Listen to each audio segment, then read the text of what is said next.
go. Yep, that's a spec there. That is a spec. Couldn't resist it. That's a spec. Couldn't resist it. He ain't over. Lord, he is pretty good.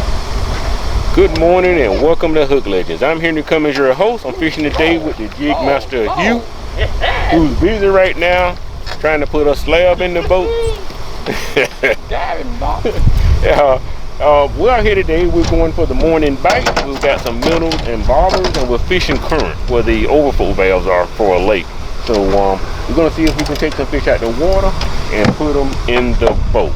So please do me a favor. If you have not subscribed, reach up now, click the subscribe and like button. Make sure you click the notification bell so you will be alerted when future videos are released. Now let's get to the action. There you go, Doc. There you go, Doc. You going, you going. Yes. Got it? Let's get to the action. He's not a mega monster, but he's good to start the day. Go, Lord, man. Go on, Doc. Got you and gone? Yeah, he got me and gone. You got him and gone. Oh, I got him now. Oh, that's a catfish there, Doc. A bad one. Hey, that's too heavy there. You got 2 or 3 minnows all of me. I get them up and we throw out this further. You sure that's a catfish? That's a bad one. Oh, no, Doc. You put it pretty hard. You look like a spag. Hello, welcome to Hook Legends, and thanks for watching today's show. We have a great show lined up for you today that's going to have a lot of fun and action in it. And we're going to start a new segment, which is the tackle tip that I will do in either all videos, most videos, or a good portion of the... Let's talk a little bit about the temperature. The temperature is going down. The biting activity is going up. This is a fun time to get out and go fishing. You know, the humidity, I fish in the North Florida area, so it just feels a whole lot better outside with this temperature dropping. The water temperature is dropping also, and that's what's triggering these fish now to start moving from their summer habitat into their fall pattern. So they're feeding heavily now to get in condition or fatten up for the winter. So it's a good time to be out there. Now in this particular video, we're using the slip bobber technique to catch these fish. And I won't take time in this video to go into detail on how to set up that particular rod setup. But what I will do is I'll put a link in the description so you can go and watch another video on how to actually set up a slip bobber rig. Now in this particular video, I want to introduce a tackle tip segment. So make sure you watch this video to the end, because I'm going to come back and I'm going to talk to you about the tackle that we're using in this particular video. So it's I think you'll really get some good tips from that particular segment. So with that being said, let's go back. You can watch us catch put some fish, some very nice fish in the boat, and we'll be back.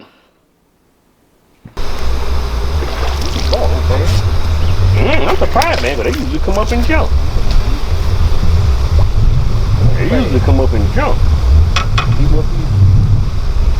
Dude, I've been seeing bass out here, you know. Hold them up. So you gonna put him too?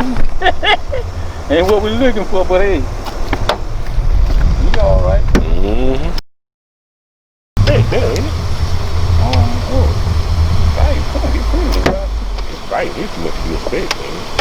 You ain't pulling pretty good? Well, he's fighting.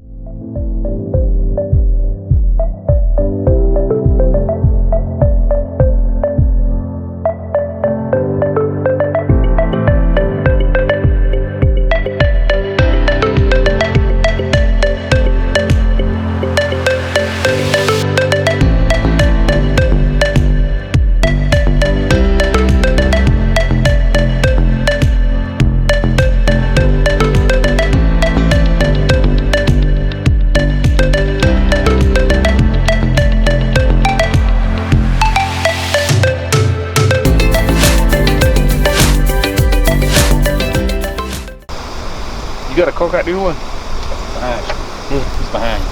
Oh, you see it? There it is. Look at that. I see it now.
Hello and welcome to today's tackle tip portion of this video. So today I want to talk about the rod. I've talked about reels in the past. There's a rod. The rod you see being used in this particular video to catch fish is a Shakespeare Durango rod. Now I really like this rod a lot, and I'm going to tell you what I like about this rod, and then I'm going to tell you some things that I don't like about this particular rod.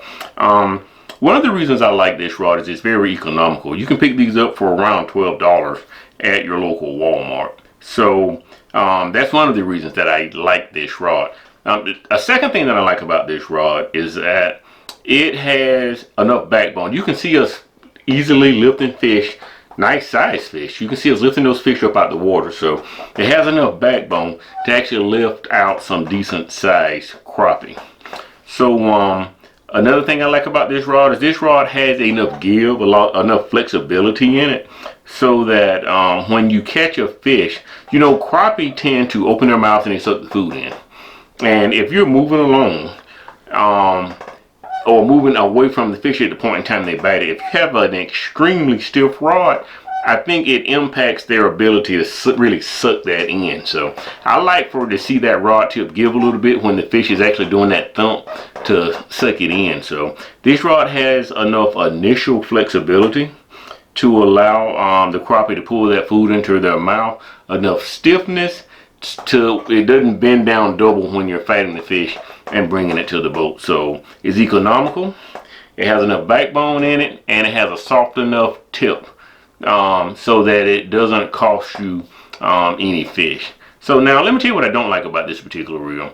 This particular reel, and I looked at some reviews and I heard some other fisherman complaints, the seat that's on this reel. Most of mine, if I just screw the reel down to the seat, and I like to use Shimano reels, if I just screw it down, it tends to flop around. It's loose. It has a lot of loose play. I usually just take a piece of cardboard or some paper, fold it up a few times, stick it under that rod seat, and then under the reel seat, and then put the reel on there and tighten it up, and it tends to hold it very firm. So for a $12 rod, I think that's a very low cost fix for that particular problem.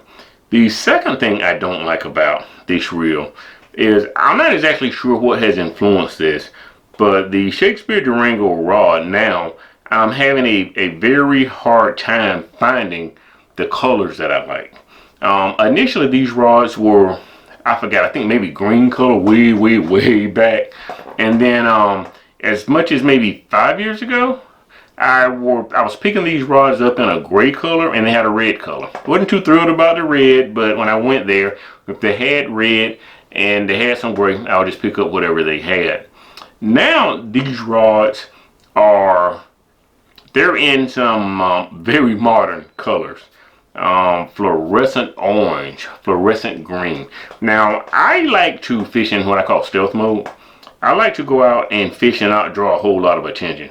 I would prefer that if you're 100 yards on the other side of the lake, you don't see my rod because it's fluorescent green or fluorescent orange pulling the fish into the boat, which is really why I like the gray. That dull gray colored rod, it just didn't draw any attention to itself, and it wasn't so shiny. People just didn't see when you were bringing fish into the boat. I don't know if they're trying to target younger fishermen, maybe kids even, but that's one of the things that I just wish. Now I picked one up just yesterday, picked up two as a matter of fact, two more yesterday. These rods are getting harder and harder to find, so whenever I find one, I add it to my collection. So I was able to pick up a blue rod, a dark blue, but it's still some type of almost fluorescent dark blue. But it's the best thing for me. Now the performance of the rod, it's going to perform exactly the way I've already mentioned, you know, but I just wish they would do something a little bit different with the color. So that's today's tackle tip. Let's get back to the video. Thanks. From left, when they come bubbles like that, that's good. Take the bubble. Yeah. Ooh, he's fighting. Bubbles like that, pretty good fire.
nice one here. One nice crappie to go in the cooler.